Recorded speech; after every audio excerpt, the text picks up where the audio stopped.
The topic for discussion today in this session is creating experiences in spaces. So we all spend a lot of our time indoors. We've heard about lots of other topics to do with the built environment. We haven't talked about how we as humans experience spaces.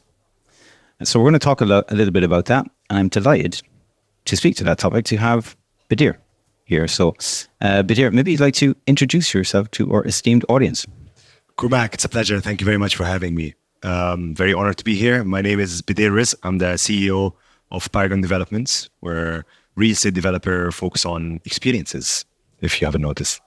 Yes. Maybe we can start by you can explain to us a little bit about Paragon, what you do, what your real estate business looks like, and where you operate. Yeah. Well, so we're focused on work. So we hate to say that we're focused on the office, but we focus on work. We're a branded asset class real estate developer and operator that focus on how the future of work is going to look like.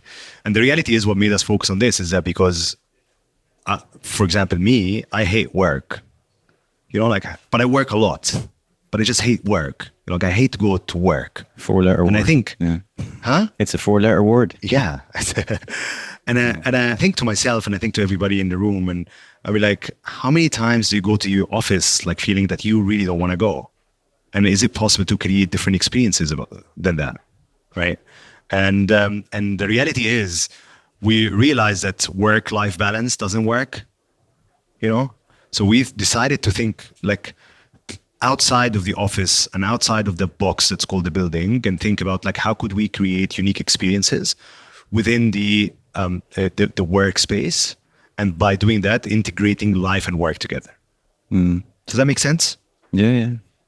So I guess it's interesting because I guess you would need to have been living in a cave to not be aware of the conversation around workplace. So there's a huge existential question around workplace, hybrid work.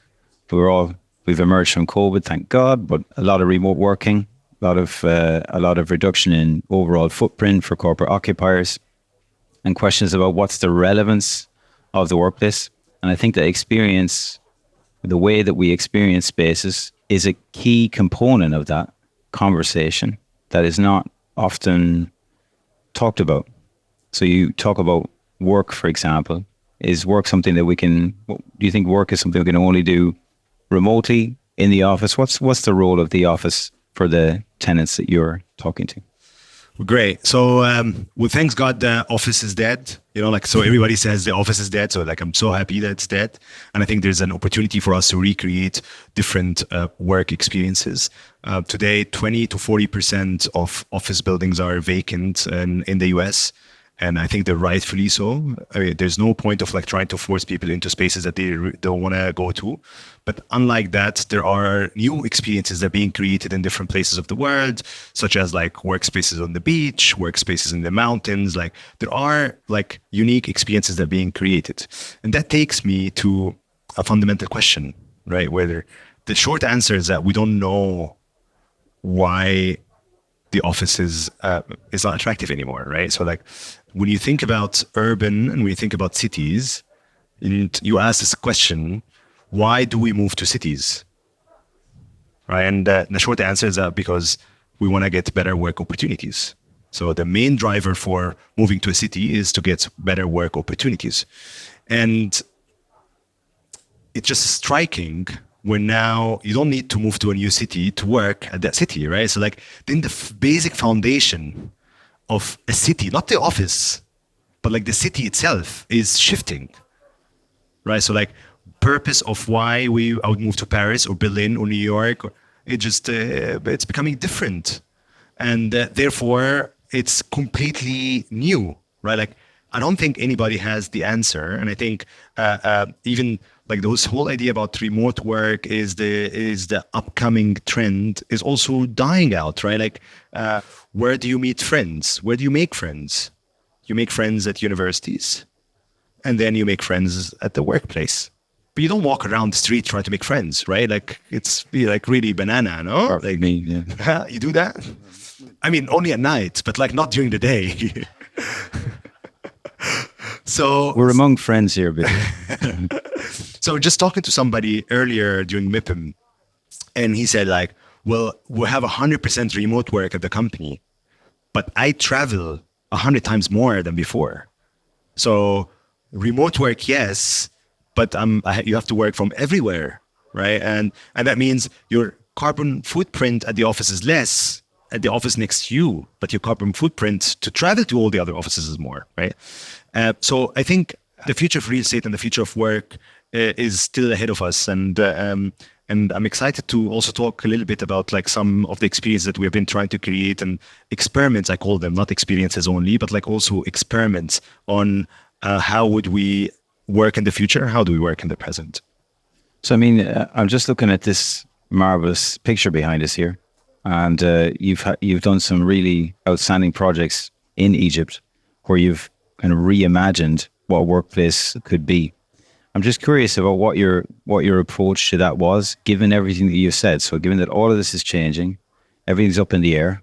How do you, starting a new project like this, what's at the forefront of your strategy as you're developing projects like this to make these spaces sticky and frictionless and amazing so people just want to be there? We have an interesting experiment that we've been through while thinking about our strategy and our product and product mix, which was when we're designing, this is one of our first development, Paragon 1. And when we're designing Paragon 1, we thought about like, okay, how could we have shared spaces? So like now the trend is like smaller offices, and how could we, as a developer, jump in and offer the shared spaces that's going to be very hard for co-working providers to offer in a large scale development because they have a limitation of the spaces that they could rent. And we as a developer would come in as let's call it the headquarter of Schneider Electric, the Hive or the Google campus, and we provide those services and amenities. And we started off by, okay, maybe we should have meeting rooms in each floor that are up for booking. And maybe we need to have like a little bit of a community space and maybe like a coffee space, as the developer, right? It's like as the developer who's thinking about the tenant mix for this office building only development. But as we moved on to our next and third, like the second and the third developments, so today we have about 120,000 of square meters of office building under development, and we're excited that we're exploring even more in Egypt and as well as Saudi Arabia and beyond. But in the second and the third development, we're like, okay, is there a way where we cluster all of those services and amenities into one space? And this is where we came up with our heart and soul of each development that we do is called Paragon Hub. And this is like where we decided it's going to be about 10% of the total built up area of each development. So we have a development that's about 35,000 square meters. So we have a Paragon Hub, which is 3,500 square meters. And this is like the heart and soul, this is the blood cells of the building. And in there, we focus on an art and culture. So there's a gallery and an art exhibition. This focus on well-being in terms of how do you have access to your kids. So there is a nursery that caters for the whole development and also the surrounding developments, a healthy offering of food, a gym, as a multi-tenant office building developer, right? And creating that tenant mix in day zero. So you asked about like, what do we think about when we're starting a new project? We start with Paragon Hub. We allocate, is Paragon Hub going to be vertical or is it going to be horizontal in terms of like the masses of the building? And also like what are the needed facilities that the current and the future work needs? And we design them with the consciousness that they will be offered for the employees of the development as well as like the tenants of the development as well as the neighboring surrounding buildings around us.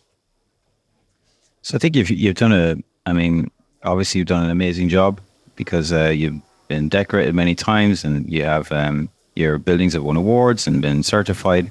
I guess the next question from us, selfishly here, we're a technology provider, is what is the role of technology in this? What's the role of technology in creating spaces that people want to be in, where people can connect?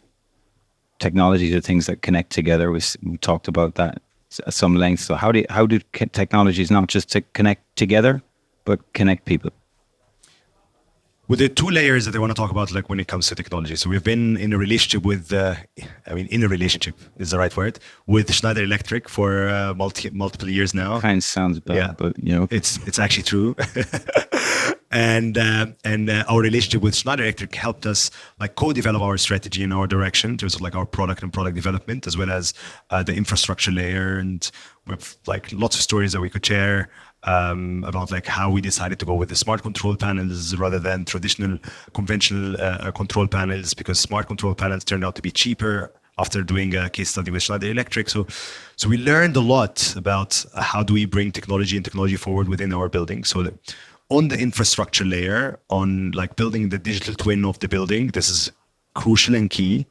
And then it comes on top of it, like the operational capabilities that needs to be integrated from the design phase, because then it's cheaper, and that enables us to come up with some of the most sustainable and smartest development within the country, in the region, and hopefully globally. And maybe we win a global award soon or something. But Spoiler alert.